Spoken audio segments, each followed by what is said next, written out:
Assalamualaikum warahmatullahi wabarakatuh. Halo, apa kabar? Kenalin, nama aku Walid Rivaldi and welcome to Ruang Dialog Kastrat. Oke, pada series kali ini kita akan membahas mengenai urgensi dari sunscreen atau sunblock pada kesehatan kulit.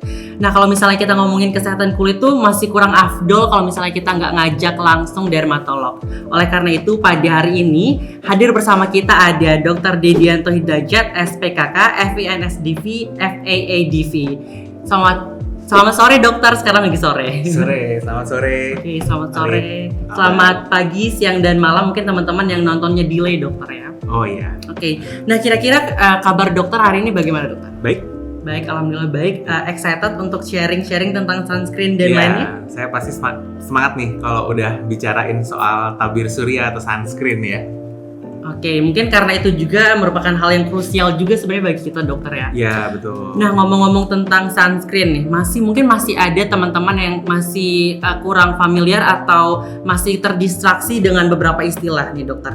Ada sunscreen, ada sunblock nih dokter. Nah, kira-kira apa sih perbedaan dari dua istilah tersebut? Oke, jadi sunscreen dan sunblock ya. Sebenarnya istilahnya ya kalau sunblock itu kurang tepat ya. Jadi sebenarnya yang paling tepat itu adalah istilahnya sunscreen. Karena kalau sunblock itu kan sun dan block. Jadi block itu benar-benar diblokade, jadi dihambat ya. Sedangkan sampai saat ini itu tabir surya atau sunscreen atau pelindung dari sinar matahari itu tidak ada yang 100% ngeblok atau 100% menghambat masuknya dari sinar matahari ya. Jadi istilah yang lebih tepat adalah sunscreen atau tabir surya yang memang bertujuannya untuk melindungi kulit kita dari paparan sinar matahari yang berlebih gitu, atau yang tidak menguntungkan lah ya, yang merugikan. Oke, jadi balik lagi ke bagaimana cara si produk ini bekerja dokter ya. Iya, betul. Bukannya ngeblok tapi emang sebagai screen gitu, karena kerjanya sendiri itu bukan yang ngeblok dari sinar matahari itu sendiri. Oke, lalu si sunscreen ini sendiri dokter, kenapa sih kita harus pakai sunscreen? Ya, kenapa kita harus menggunakan sunscreen atau tabir surya? Pentingnya di sini yang pertama bahwa tabir surya ini problemnya adalah di sinar matahari yang terlalu banyak ya, maksudnya yang terlalu berlebihan ya. Nah, kita tahu bahwa efek sinar matahari itu ada yang menguntungkan dan ada yang merugikan. Ya. Kalau kita ingat pelajaran di kuliah atau mungkin waktu SMA udah dapat ya bahwa matahari itu kan mengeluarkan sinar itu berupa gelombang elektromagnetik ya. Ini kalau kita pernah waktu di SMA dulu ya. Ada spektrum elektromagnetiknya, yaitu ada UVA atau ultraviolet A, ultraviolet B, ultraviolet C ya. Terus ada sinar tampak atau visible light dan ada inframerah ya kan. Nah,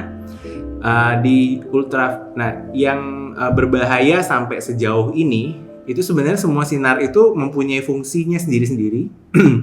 Tapi dia juga mempunyai efek yang merugikan. Nah, cerita dikit ya, boleh kan? Nah, jadi kalau kita tuh kalau di kulit itu biasanya yang paling populer menyebabkan kelainan itu adalah si UVA, UVB dan yang sekarang lagi tren itu adalah visible light atau sinar tampak ya. Nah, ada yang UVC atau ultraviolet C sama infrared itu memang tidak banyak dibahas di kulit karena ultraviolet C sendiri itu tidak bisa lewat atau tidak bisa menembus permukaan ozon permukaan ozon bumi ya, permukaan bumi. Jadi dia otomatis nggak bisa masuk gitu. Jadi kita nggak mungkin terpapar kecuali kalau ultraviolet C yang buatan. Ya kan, kita banyak sekarang dia punya fungsi untuk memang mematikan kuman dan segala macamnya kan ya. Nah, yang kalau infrared biasanya kita gunakan untuk di bidang biasanya neuromuskuler ya, untuk nyeri dan segala macamnya. Jadi efeknya ke kulit juga nggak terlalu banyak gitu. Nah, yang paling booming menyebabkan kelainan kulit yaitu berarti tinggal UVB, UVA dan visible light. Nah, kalau UV kita gampangnya gini. Ingatnya, kalau UVA itu ultraviolet A itu akan menyebabkan aging. Ya, dia akan menyebabkan penuaan dini atau photoaging. Yang kedua, dia akan, kalau yang B itu dia akan menyebabkan burn atau terbakar. Jadi biasanya sinar matahari itu kalau misalnya terlalu tinggi sinarnya UVB itu akan menyebabkan burn atau terbakar. Nah, pada kulit. Nah, kalau visible light itu sebenarnya sinar tampak. Jadi kalau sinar tampak itu ya seperti yang ada di kita ya, misalnya ada sinar handphone, terus udah gitu yang kita lihat ya kayak sinar lampu yang ada di ruangan ini. Nah, itu termasuk visible light. Begitu. Nah, semuanya mempunyai efek yang menguntungkan dan merugikan ya. Kalau menguntungkan kayak UV, contohnya ultraviolet B. Ultraviolet B itu adalah sebenarnya salah satu promoter yang dapat kalau dia kena di kulit kita itu akan mensintesis vitamin D ya, menghasilkan vitamin D di pada kulit kita. Nah, tapi sayangnya kalau dalam jumlah yang berlebihan dia akan menimbulkan burn atau kulitnya malah jadi terbakar, jadi hangus gitu ya. Nah, kalau ultraviolet A itu dia banyak digunakan untuk terapi-terapi penyakit kulit. Contohnya kayak misalnya psoriasis ya, vitiligo gitu ya, dermatitis atopik itu bisa. Tapi sayangnya nggak semua spektrum, nggak paparannya nggak langsung sekaligus banyak gitu. Tapi dia ada dosisnya, ada jangka waktunya. Jadi ada sekian detik sampai menit yang dia mempunyai efek terapeutik atau efek penyembuhan ya. Tapi selebihnya justru dia akan memberikan efek yang merugikan gitu. Oke, jadi itu tadi mungkin balik lagi ke konsep utama ya, karena segala sesuatu yang berlebihan itu kurang baik nah, gitu. Betul. Makanya ada sunscreen untuk meminimalisasi dari dampak-dampak negatif keterlebihan dari si sinar-sinar tadi. Oke. Nah, balik lagi tadi dokter. Ya. Kira-kira untuk sunscreen sendiri untuk penggunaannya ada dibatasi sih dokter? Apakah terbatas oleh gender, usia, atau bagaimana kira-kira dokter untuk penggunaannya? Ini yang menarik ya. Jadi untuk penggunaan sunscreen itu nggak ada. Sebenarnya kalau menurut saya itu nggak ada batasan yang khusus ya, gitu. Jadi kalau untuk laki-laki maupun perempuan itu, kalau dikatakan jurnal terbaru itu di Journal of American Academy of Dermatology itu tahun 2021 tuh menyebutkan itu bahwa sunscreen is a must. Jadi sunscreen itu wajib. Mau di usia berapapun dia wajib. Apalagi di gender ya, kita bicara soal gender laki dan perempuan itu wajib. Cuman memang ada perbedaan itu saja ya. Terus kalau dari segi usia sebenarnya dari rentang usia mulai dari di atas 2 bulan ya, itu sebenarnya sudah menggunakan sunscreen. Cuman nanti ada spesifiknya sendiri-sendiri ya. Jadi bayi, balita, anak itu sebenarnya mereka sudah harus menggunakan sunscreen ya. Tapi kapan dan jumlahnya, lalu pengulangannya bagaimana memang berbeda-beda di setiap fase usia itu berbeda-beda. Nah, kalau di gender juga begitu ya. Jadi antara laki-laki sama perempuan itu juga ada perbedaannya ya. Karena kan dari segi anatomi kulitnya atau histologi kulitnya juga laki-laki sama perempuan itu berbeda ya. Contohnya laki-laki biasanya kelenjar minyaknya lebih banyak ya. Terus kulitnya lebih tebal ya. Dibandingkan perempuan tentu otomatis, dan kebiasaannya juga tentu berbeda ya. Mungkin kalau laki-laki aktivitas outdoornya lebih tinggi ketimbang perempuan ya. Terus mungkin dari segi perawatan ya. Jadi dari segi perawatan basicnya saja biasanya kan laki-laki lebih tidak terlalu memperhatikan penampilan seperti pada perempuan begitu. Oke, tadi dokter secara umum untuk si sunscreen ini sendiri sebenarnya nggak ada batasannya gitu kan. Yeah. Tapi memang untuk penggunaannya ataupun jenisnya ini disesuaikan dari kebutuhannya masing-masing gitu. Nah, kira-kira dokter, untuk setiap produk sunscreen yang beredar di masyarakat sekarang kan mungkin masih sedikit yang dibatasi, misalnya sunscreen untuk pria atau sunscreen untuk wanita gitu. Nah, kira-kira apakah untuk produknya sendiri itu dapat universal? Boleh pria atau wanita, atau memang dibutuhkan sunscreen khusus untuk pria, wanita ataupun bayi itu sendiri, dokter? Ya, ini menarik ya. Jadi mungkin sebelum kita bicara mengenai kegunaan dari masing-masing sunscreen-nya, mungkin kita lebih baik retract dulu sebenarnya sunscreen itu ada berapa jenis. Benar kan ya? Okay. Nah, jadi kalau sunscreen itu dari segi materinya atau bahannya itu ada 2 yang utama ya, walaupun nanti ada banyak lagi pembagiannya. Cuman kita bedakan menjadi yang sistemik ya. Jadi ada yang diminum tuh. Jadi sunscreen itu ada yang jadi yang diminum tuh ada. Jadi yang oral atau yang kita konsumsi gitu ya. Terus yang topikal atau yang dioles. Nah, yang paling populer memang yang oles ya atau yang topikal. Nah, yang oles ini nanti dibagi menjadi dua lagi. Ya, dibagi menjadi dua lagi. Yang kalau zaman dulu kita sebutnya sebagai chemical sunscreen dan physical sunscreen ya. Namun sekarang bahasanya udah bukan chemical dan physical lagi, tapi organik dan inorganik ya. Jadi kalau yang organik itu adalah yang chemical dulunya, nama dulunya chemical. Kalau sekarang namanya organic sunscreen. Kalau yang physical itu namanya sekarang itu inorganik istilahnya. Nah, bedanya apa? Jadi kalau yang organik itu cara kerjanya itu dia adalah menyerap. Jadi ada sinar matahari diserap oleh si zat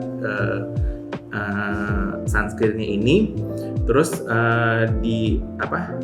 istilahnya kayak dihancurkan dalam tanda kutip di kulit gitu ya. Nah, kalau yang inorganik atau yang physical itu dia bekerja utamanya itu memantulkan. Jadi ketika dioleskan dia mempunyai kayak semacam efek barrier gitu. Jadi kalau misalnya sinar matahari datang dia akan terpantul begitu. Nah, bedanya kalau yang inorganik itu kandungannya biasanya kita kenal kalau lihat di ingredients-nya atau di labelnya si sunscreen itu ada tulisan titanium dioxide gitu ya atau zinc oxide. Nah, kalau yang selebihnya itu yang organik itu ada macam-macam, misalnya ada benzofenon, sinamat, akrilat ya, pokoknya ada belakangnya begitulah gitu ya. Nah, memang kedua-duanya itu nanti bisa kita kenal bisa memberikan efek memberikan perlindungan terhadap ultraviolet A maupun ultraviolet B gitu. Dan yang terbaru sekarang bisa untuk visible light gitu atau sinar tampak. Nah, kalau sudah kita bedakan menjadi dua itu, si inorganik sama organik. Nah, berikutnya mengenai kan ada istilahnya broad spectrum ya. Iya. Nah, kalau broad spectrum itu bisa untuk hampir semua. Jadi UVA dan UVB. Berikut juga visible light gitu ya atau sinar tampak. Terus ada juga nanti istilahnya kita bicara anatominya si sunscreen lah ya. Berarti ya itu ada istilahnya SPF kan? Iya. SPF ada PA juga ya. Jadi kalau SPF itu kependekan dari atau singkatan dari sun protection factor, yaitu yang menunjukkan kalau bahasanya itu dia lebih ke untuk ultraviolet B. Jadi ketika misalnya ada tulisannya kan SPF 3 ada mulai dari 5 ya, 5 sampai 30 yang biasa ya. Ada 15, 20, 30, 45, 50, 90, bahkan 100, bahkan ada yang 1000 gitu ya. Ada yang nulis mengklaim 1000. Nah, itu sebenarnya range-nya sebenarnya sih di antara 30 sampai 50 ya. Maksudnya SPF 30 itu adalah sebenarnya SPF itu menunjukkan seberapa merupakan suatu perbandingan di mana ketika ultraviolet B. Jadi dia memberikan, jadi gini, si UVB itu kalau misalnya kena ke kulit ya, seberapa lama dia dapat menimbulkan eritem atau merah pada kulit. Nah, itu yang kita sebut sebagai SPF. Perlindungannya segitu loh. SPF 30 itu segitu. Biasanya 30 itu identik dengan 3 jam. Ya, perlindungan yang diberikan itu 3 jam. Tapi sifatnya nggak kumulatif. Jadi misalnya ada yang SPF 50 kan. Nah, memang dia lebih tinggi. Kemampuan perlindungannya bisa sampai 98% kalau yang 50. Tapi sayangnya kalau dia udah di atas itu, misalnya kan ada ya yang di marketplace yang jual SPF 100, SPF 150, 200 gitu ya. Sebenarnya efektivitasnya dia seperti placebo, jadi dia akan mendatar. Jadi setelah SPF 50 itu dia mempunyai efektivitas ya sama dengan yang 50. Begitu. Makanya kalau 50 itu ketahanannya kurang lebih sampai 5 jam lah kasarnya begitu. Kita ngomong kasarnya ya. Karena kalau ngomong detailnya itu berarti kita harus menghitung, kan dia ada persentasenya, begitu proporsinya. Tentu akan lebih sulit ya. Jadi kita mudahnya biasanya kalau yang 50 itu ketahanannya kurang lebih sampai 5 jam maksimal. Jadi dia harus diulang kan gitu.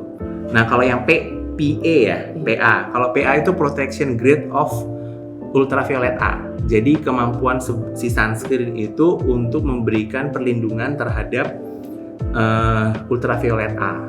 Ya, seperti yang kita tahu bahwa ultraviolet A itu bisa menyebabkan penuaan kulit.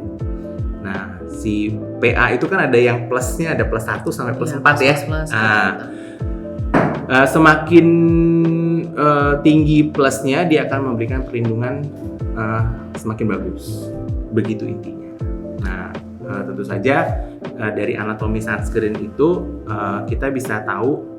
Oh, jangan lupa kalau anatomi sunscreen juga selain kandungannya yang tadi kita bisa baca di ingredients-nya, juga selain SPF-nya ya. Nah, kita juga perlu tahu vehiculumnya atau krim bawaannya. Kan ada banyak tuh bentukannya. Ada yang bentuk krim, ada yang bentuk lotion, ada yang bentuknya spray juga. Spray betul ya. Terus ada yang bentuknya bedak. Ya. Ada yang bentuknya macam-macam ya. Sekarang ada yang bentuknya stick ya. Iya, stick. Ya, jadi ada yang bentuknya stick. Ya, jadi itu nanti itu mempunyai manfaatnya sendiri-sendiri, kegunaan sendiri. Itu dilihat. Nah, itu di situ baru kita berpikir untuk kapan sih kita menggunakan yang bentuknya spray, bentuknya gel, bentuknya krim, bentuknya lotion, atau bentuknya salep itu di rentang usianya gitu misalnya. Terus yang penggunaannya juga pada laki-laki maupun perempuan juga beda gitu. Oke, tadi dokter sedikit membahas mengenai keterkaitan SPF itu sendiri dengan rentang si sunscreen ini, efektivitas sunscreen itu sendiri. Tapi dokter kayak banyak sekali di internet itu beredar bahwasanya kita harus reapplying sunscreen setiap 2-3 jam sekali. Apakah reapplying sunscreen 2-3 jam sekali itu berkaitan juga sama SPF tadi? Kayak misalnya, oh berarti sunscreen yang SPF-nya 30 setiap 3 jam, atau sunscreen yang SPF-nya 50 itu tuh baiknya emang 5 jam gitu. Jadi 2 jam itu tuh kita masih bisa gitu, proteksinya tuh masih ada. Gimana sih dokter? Oh iya, jadi nah itu terkait reaplikasi ya. Jadi kalau reaplikasi ini kenapa sekarang itu didengungkan ya, atau bahkan saya juga sering selalu berpesan terutama kepada pasien-pasien saya yang mempunyai kasus mempunyai problem di pigmentasi atau hiperpigmentasi atau flek ya. Itu bahwa sunscreen itu ya wajib diulang begitu, terutama saya menekankan pada pasien-pasien yang mempunyai masalah pigmentasi. Kenapa? Karena itu tadi ya, ketahanannya kan 3 jam sampai 3 jam. Ya, sampai 3 jam itu kan bukan berarti jam 7 sampai jam 10 tank gitu, enggak. Kita lihat juga pas waktu di-apply sebenarnya cukup apa enggak. Ya, karena ternyata berdasarkan survei di Australia, di Amerika, itu mereka sudah mengadakan survei semacam riset begitu, bahwa surveinya itu massal ya, masyarakat begitu secara luas.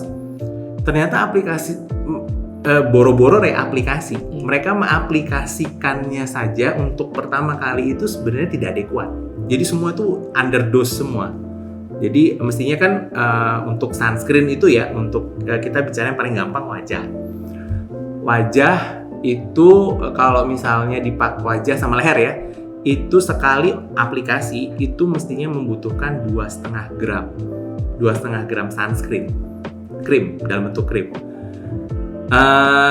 Dan kalau misalnya dia menggunakannya physical sunscreen yang organik, itu kan biasanya ada efek white cast-nya, jadi kayak putih. Jadi putih ya, abu-abu, putih abu-abu gitu kan ya. Nah justru kebayang nggak 2,5 gram itu kalau diolesin, saya ada yang pakai istilah apa? Dua ruas jari ya. Gitu ya, 2 ruas jari gitu ya, anggaplah sekarang lebih segitu ya. Itu tuh tebal banget loh, dan itu medok banget gitu. Kebayang nggak kalau pertama kali aja udah pakainya begitu, orang pasti akan kaget ya gitu, baru pertama kali. Dan itu kan memang kayaknya kenapa kan disuruh pakainya kan setengah jam sebelum keluar rumah. Kenapa? Karena biasanya memang cut off point-nya di setengah jam itu si efek white cast-nya itu berkurang, tapi masih ada, masih kelihatan, gitu ya. Nah, masalahnya kan di situ. Jadi kayaknya medok banget. Jadi rata-rata orang akan secara tentu saja kalau bicara soal penggunaan krim, sunscreen itu nggak lepas dari masalah estetik ya. Jadi masalah penampilan. Waduh, udah kayak pakai topeng dong gitu ya. Jadi orang sudah nggak nyaman di situnya. Jadi otomatis mereka akan menggunakan less than. Jadi kurang dari si 2,5 gram itu. Artinya ya nggak cukup dong. Ibaratnya perlindungannya itu sebenarnya harus di 2,5 gram itu yang mencapai 3 jam. Nah, ini berarti kalau dia kurang dari makainya kurang kan berarti perlindungannya kurang dong. Logikanya kan gitu ya. Nah, itu satu. Terus kedua, aktivitas outdoor. Misalnya berkeringat ya, terus polusi udara ya. Itu akan mempengaruhi efektivitas si sunscreen-nya. Jadi makanya dia cuma bertahan sampai 3 jam. Berarti kan kurang dari itu mungkin sudah hilang efeknya. Oleh karena itu dianjurkan untuk mengaplikasikan atau menggunakan ulang kembali sunscreen itu setiap 2 jam. Terutama di antara jam 10 sampai jam 4 sore gitu. Kan. Nah, mungkin selain tadi berkeringat ataupun kegiatan outdoor, polusi, mungkin teman-teman juga sering ngusap-ngusap wajah atau bahkan pakai masker gitu kan, dokter? Ya, mungkin bisa kegeser sunscreen-nya sehingga proteksinya nggak maksimal. Iya, kan biasanya suka ditambahin bedak lah. Iya. Terus nanti kalau maaf bagi yang muslim kan juga wudu sholat gitu ya. Itu kan pasti jelas akan terhapus ya gitu. Nah, itu kan berarti ya otomatis memang harus diaplikasikan ulang ya. Oke, sering-sering di-apply sunscreen guys. Oke, tadi dokter juga udah ngebahas sedikit tentang kosmetik yang ada keterangan SPF-nya nih dokter. Nah, kira-kira untuk bahan-bahan kayak gitu dokter, bisa nggak sih mereka mengganti si fungsi sunscreen ini dokter? Nah, ini juga menarik ya. Jadi tergantung.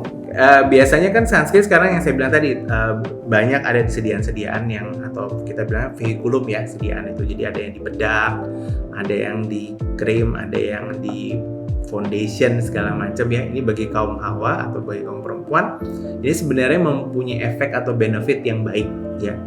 Jadi ternyata tapi ya lihat SPF-nya ya. Kalau kan kadang-kadang ada bedak atau foundation yang cuma tertera SPF-nya 15 ya, sebenarnya itu nggak efek gitu loh ya, karena SPF yang standar itu antara 30 sampai 50. Nah, penelitian ada yang menyebutkan belakangan ya 1-2 tahun terakhir ini kan lagi booming soal visible light ya, sinar tampak ya, sinar lampu kayak di ruangan ini.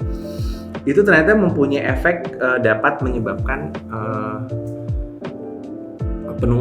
penuaan dini ya, jadi dapat mencetuskan hiperpigmentasi atau flek bahkan kerutan. Nah, karena dapat sebenarnya sih patogenesis atau perjalanannya itu karena adanya si gangguan stres oksidatif di situ ya. Jadi sehingga si visible light itu dapat mengganggu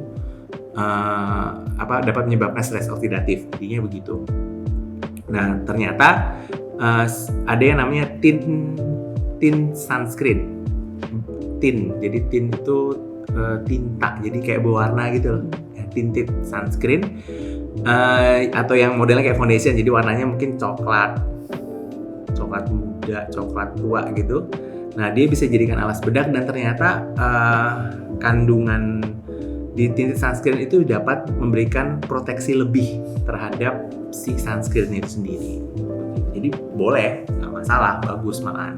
Tapi dibaca lagi labelnya. Kalau labelnya bilangnya cuma SPF 15, kayaknya nggak terlalu banyak pengaruhnya. Tetap harus menambahkan sunscreen lagi gitu. Karena sunscreen yang menurut penelitian itu yang bagus untuk memberikan perlindungan tuh yang minimal 30 SPF-nya.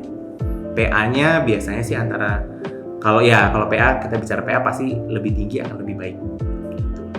Oke, jadi mungkin teman-teman yang punya foundation yang ada klaim SPF maupun PA-nya itu dilihat kembali apakah udah memenuhi syarat nih untuk ngeproteksi kulit teman-teman. Dan ingat juga tadi dokter berpesan kalau misalnya pakai sunscreen itu sesuai dengan takarannya gitu. Apakah kira-kira kita harus menggunakan foundation 2,5 gram dokter untuk bisa memproteksi kulit kita gitu? Untuk mengganti si fungsi sunscreen ini? Iya, jelas. Jadi karena kan makanya tergantung dari sediaannya. Jadi sediaan yang kalau kita kan biasanya kalau di sediaan yang standar itu adalah krim ya. Jadi kalau krim itu memang kurang lebih 2,5 gram. Tapi kalau foundation itu kan dia lebih pekat ya. Lebih pekat sedikit ya, mungkin jumlahnya bisa berkurang sedikit, tapi sedikitnya pun palingan kan 2 gram ya, 1,5 sampai 2 gram. Tetap kalau pakai foundation 2 gram lumayan medok ya. Mungkin tebal kali dokter, mungkin bisa dipakai penggaris tuh tebalnya kayak gimana, foundation 2 gram kayak gimana. Oke, jadi mungkin teman-teman udah lebih terbuka ya, bahwa walaupun ada foundation dengan SPF tetap juga nih harus pakai sunscreen. Betul. Nah, pertanyaan di sini dokter, kita menggunakan sunscreen itu di tahapan apa dokter? Apakah sebelum make up atau sesudah make up nih dokter? Nah, ya, jadi kalau misalnya itu istilah 2-3 tahun lalu kan terkenal tuh layering skincare ya.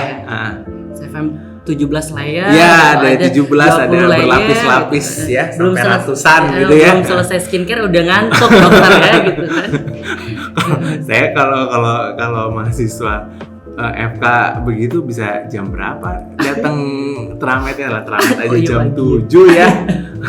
Itu mau kapan sempatnya. Jadi memang jadi kalau layering walaupun itu sampai sekarang juga masih tetap ya, cuman mungkin sudah 10 step atau whatever step skincare Korea itu sudah mulai ditinggalkan ya sekarang ya. Jadi orang sudah sekarang tetap lebih minimalis ya. Trennya tahun ini tuh lebih ke minimalis.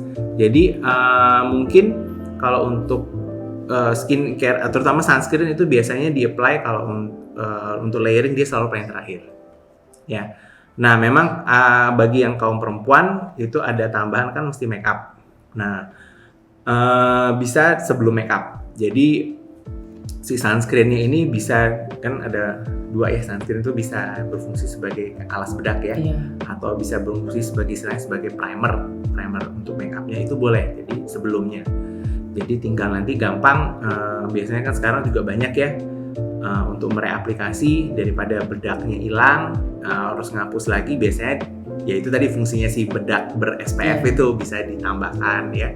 Terus ada yang bentuknya spray, jadi kan tinggal disemprot aja dia langsung nempel gitu. Jadi nggak perlu menghapus riasan atau makeup sebelumnya. Jadi kalau untuk sehari-hari, sunscreen kalau pagi hari itu biasanya memang dianjurkan dia step paling terakhir.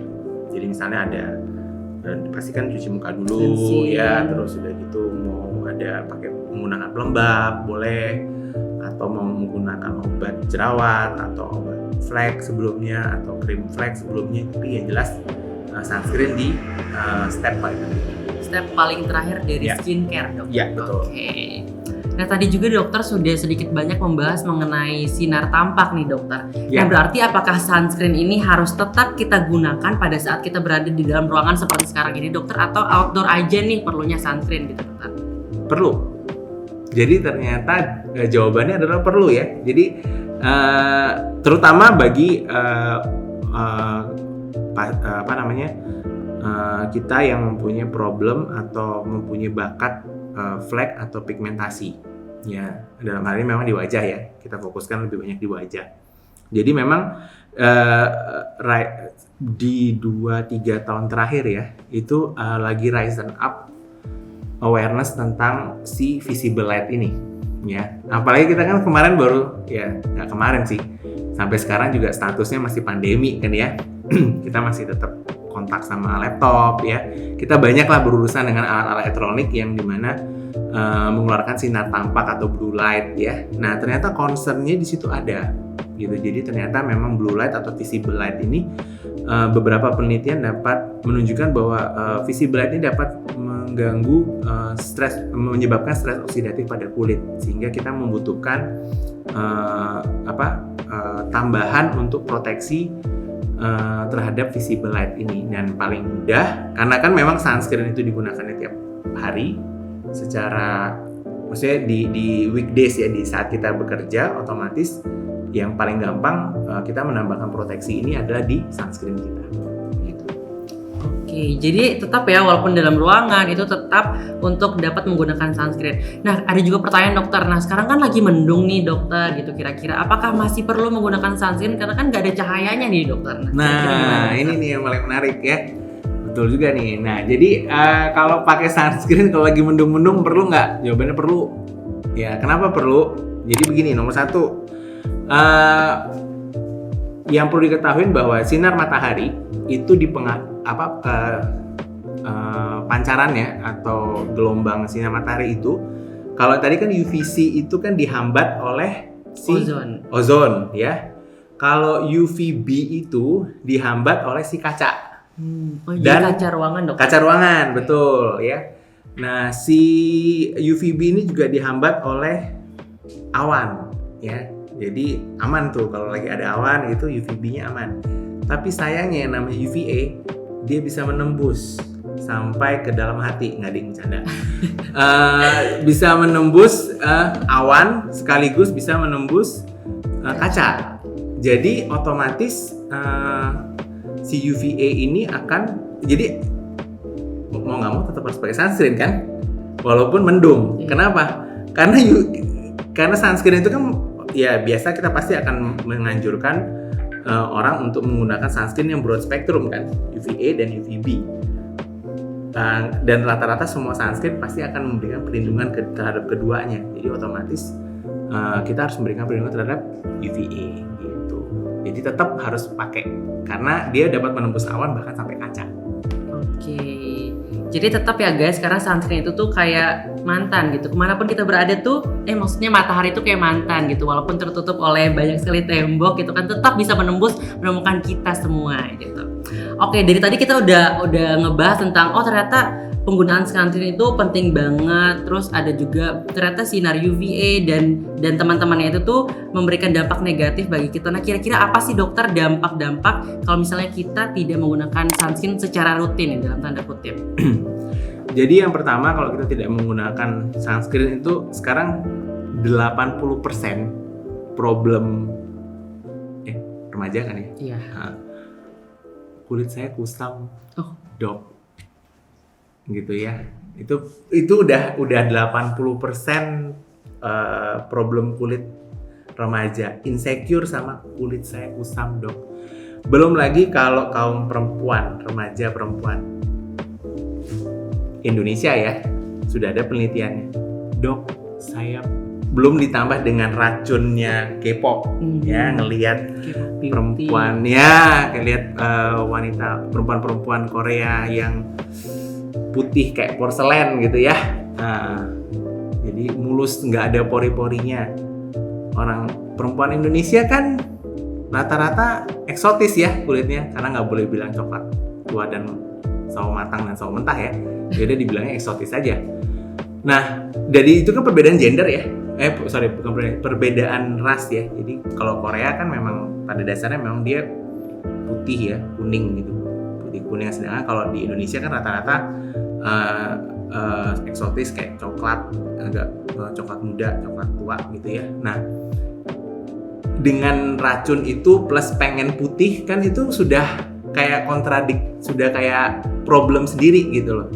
Nah, jadi karena 80% bilangnya, dok kulit saya kusam dan itu bermasalah, jadi insecure. Ya kan, kalau sudah insecure kan rata-rata kalau perempuan ya, dalam hal ini perempuan, kalau laki sih rasanya jarang. Itu pasti akan jadi overthinking larinya. Kalau overthinking itu overthinking itu berarti kan stres ya. Nah, kalau kita kembali ke ilmu saraf itu, kalau orang dan ada juga kaitan sama kulit bahwa ternyata kalau kita terlalu sering overthinking itu akan menyebabkan peningkatan dari melanocyte stimulating hormone. Jadi justru kita jadi tambah kusam, gitu ya. Ibaratnya kayak gitu gampangnya. Jadi muter aja di situ gitu. Nah, salah satu pencegahannya kan yang paling gampang pakai sunscreen ya, gitu loh. Jadi itu untuk kaum perempuan. Nah, bagaimana dengan kaum laki-laki gitu loh? Kan problemnya selalu ngapain sih? Ntar kayak cewek, bilangnya gitu kan ya? Repot. Ya, terus repot lah begitu. Nah, nanti biasanya kalau sudah biasanya sih tetap ya saya nggak tahu sih kalau sekarang gimana ya. Cuman kalau rata-rata kalau perempuan kan tetap ya sama calon pacarnya pasti akan lihat dari mata turun ke hati dong. Nggak mungkin dari hati naik ke mata, kayaknya jarang deh gitu ya. Jadi tetap penampilan itu tetap akan dilihat begitu. Yang kedua,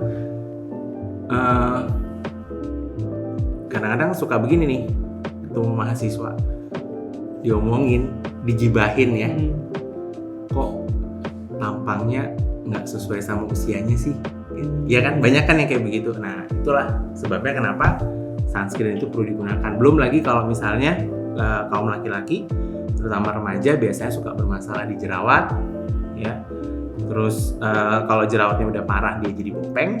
Nah itu kan sudah masalah-masalah tersendiri lagi yang ternyata at the end untuk perawatan sehari-harinya tetap membutuhkan sunscreen. Oke, jadi dampaknya lumayan banyak. Yang paling bisa kita lihat sekarang mungkin tadi kusam, dokter ya. Iya, 80% kan ngomongnya kulit saya kusam, Dok. Oke. Tadi juga dokter sempat nyinggung tentang Korean beauty atau standar beauty dari Korea gitu kan. Nah, dari situ juga mungkin sedikit banyak masuk produk-produk mungkin dari Korea ataupun dari luar negeri lainnya yang salah satunya adalah sunscreen. Ya. Nah, mungkin kan dari segi iklim dan penyinarannya sendiri nih kan dokter berbeda ya gitu kan. Ya. Mungkin di sana lebih cepat gitu kan atau lebih sedikit gitu penyinarannya, dan di Indonesia juga mungkin lebih banyak gitu kan karena tropis. Nah, berangkat dari sini dokter, apakah produk-produk dari negara-negara yang mungkin 4 musim itu sebenarnya efektif juga kok untuk kita gunakan sebagai negara yang tropis yang mataharinya tuh tiap tahun, dokter? Oke. Nah, kembali ke itu berarti kita bicara soal sediaan ya. Jadi sebenarnya kan kalau yang di Korea, saya sih bukan anti produk Korea ya, gitu ya. Tapi produk-produk Korea itu bagus, banyak yang bagus gitu ya. Tapi memang ketika dibawa ke Indonesia, sekali lagi kan karena Korea itu dia 4 musim, kita cuma 2 musim ya. Jadi memang ada sedikit perbedaan. Jadi biasanya rata-rata kalau produk Korea itu mereka lebih cocok untuk kulit-kulit yang cenderung kering ya. Jadi biasanya ada yang istilahnya essence ya, jadi dia lebih kental ya, terus lebih padat gitu. Nah itu memang dia lebih cocok untuk kulit-kulit yang kering gitu ya. Sedangkan kalau di Indonesia kan iklim kita cenderungnya adalah panas dan lembab ya, sehingga ketika di produk Korea itu yang sediaannya dia lebih cenderung untuk kulit kering, ketika digunakan oleh orang Indonesia yang nggak pas tipe kulitnya, gitu, kembali ke tipe kulitnya, itu tuh bakalan ya nanti muncul deh istilah, saya habis pakai krim dari Korea kok jadi istilah awamnya itu beruntusan ya, atau istilah kerennya lagi purging gitu ya, terus kok jadi breakout gitu. Nah ternyata ya karena ya itu tadi, jadi antara krim obat olesnya, krimnya, penggunanya atau hostnya sama environmentnya itu ternyata nggak cocok gitu loh, nggak matching. Jadi makanya kenapa perlu penyesuaian. Oke, secara umum nih dokter, untuk skincare ataupun bahkan khususnya sunscreen, ada nggak sih dok untuk tips and trick cara kita untuk memilih sunscreen yang tepat bagi tipe ataupun jenis kulit kita, dokter?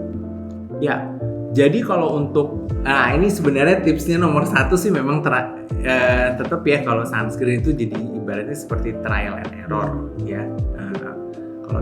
Kalau kita nyoba sendiri itu biasanya memang jadi trial and error. Tentu saja kalau misalnya kita mau lebih cepat supaya nggak trial and error, tentu saja memang paling mudah ya berkonsultasi sama dokter ya, untuk menentukan jenis tipe kulit kita ya.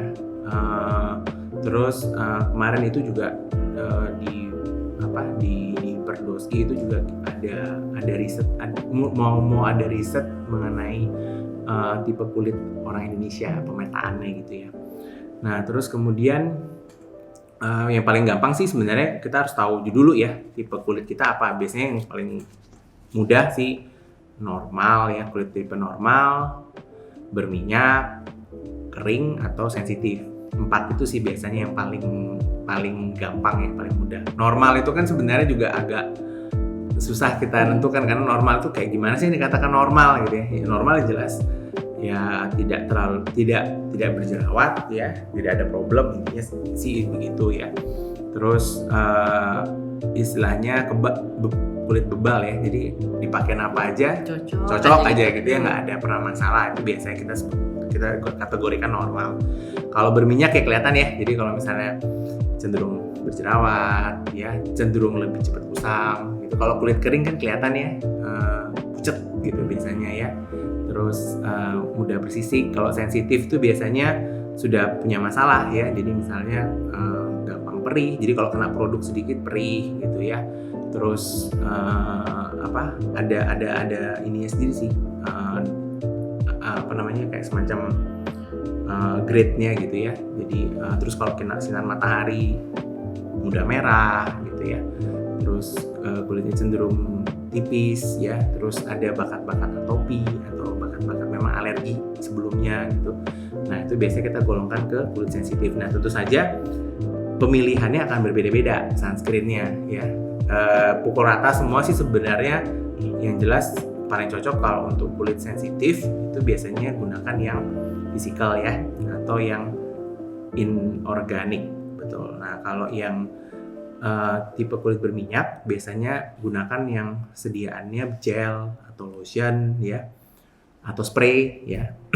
Kalau tipe kulit kering mungkin lebih yang menggunakan krim ya, atau yang mungkin berbahan dasar foundation gitu. Itu tipe kulit kering lebih cocok tuh gitu ya. Selain itu juga bisa ditambahkan pelembab, kan banyak sekarang tuh sunscreen yang plus moisturizer, plus ada yang plus niacinamide, ada yang plus ceramide ya, lagi nah ya itu bisa digunakan untuk kulit-kulit yang kering gitu ya. Oke, jadi secara umum untuk sunscreen maupun skincare secara basic itu dokter yang cara nyari yang tepatnya itu kayak nyari pasangan dokter ya. Cocok-cocokan gitu. Iya, kalau nggak cocok ya tadi gitu. Cari lagi ya. Gitu.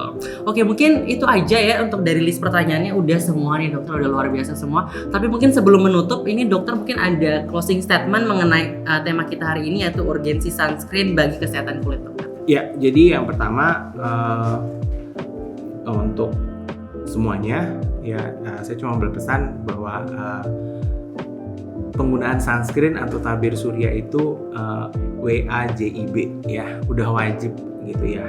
Itu sudah adalah bagian dari kehidupan kita sehari-hari gitu ya.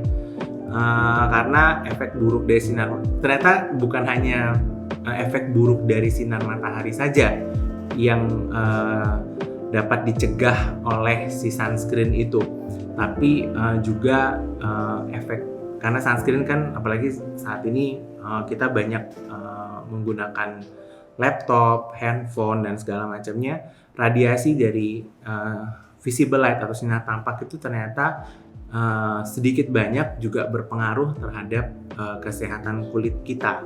Jadi penggunaan sunscreen itu juga bisa membantu untuk supaya ya kulit kita memang menjadi lebih sehat. Selain itu jangan lupa bahwa nggak cuma sunscreen aja, jadi kita juga perlu memperhatikan sun protective behavior kita ya, seperti penggunaan topi ya, terus baju atau bahan-bahan pakaian yang bisa memberikan perlindungan terhadap sinar matahari. Kita kenal dengan UPF ya, ultraviolet protective factor. Itu juga bisa membantu untuk mencegah efek samping, efek buruk dari sinar matahari gitu. Dan jangan takut menggunakan sunscreen nanti bisa kekurangan vitamin D ya katanya. Nggak, tenang saja.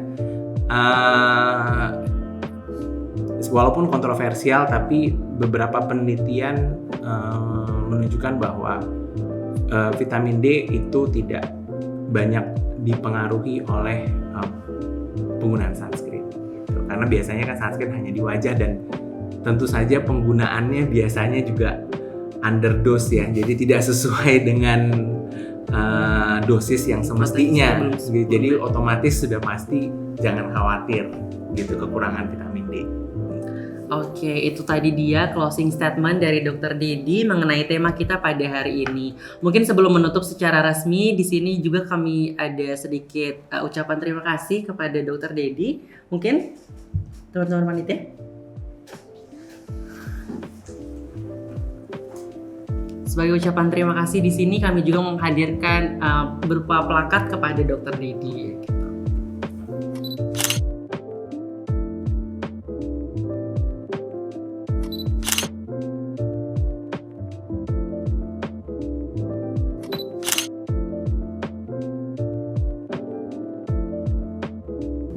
Oke, itu tadi dia rangkaian diskusi singkat kita dengan Dr. Dedi mengenai urgensi sunscreen bagi kesehatan kulit. Mungkin sekian ya paparan singkat kita dan pertemuan singkat kita di ruang dialog Kastrat pada hari ini. Sekali lagi kami ucapkan terima kasih dokter atas kehadirannya pada hari ini dan mungkin bisa saya tutup. Selamat sore dan sampai jumpa.